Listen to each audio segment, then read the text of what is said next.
The federal government has announced $1 billion over 9 years to help protect the Great Barrier Reef. Unfortunately, this is not addressing the number one threat to the Great Barrier Reef, which is climate change. When I visited the Great Barrier Reef for the first time, some decades ago now, I was absolutely blown away by its beauty. But now the reef is in enormous trouble. It's had 3 major bleaching events caused by severe underwater heat waves in the last 6 years. And it's likely that at least 50% of the coral has died.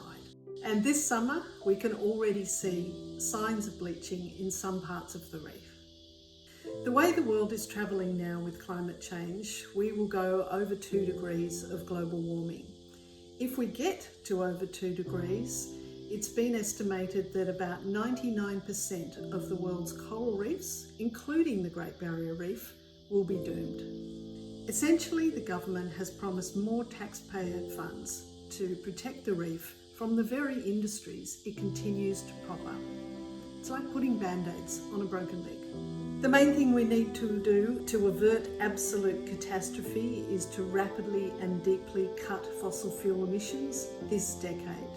We must cut them by at least 50% globally by 2030, and Australia should be cutting emissions 75% by 2030.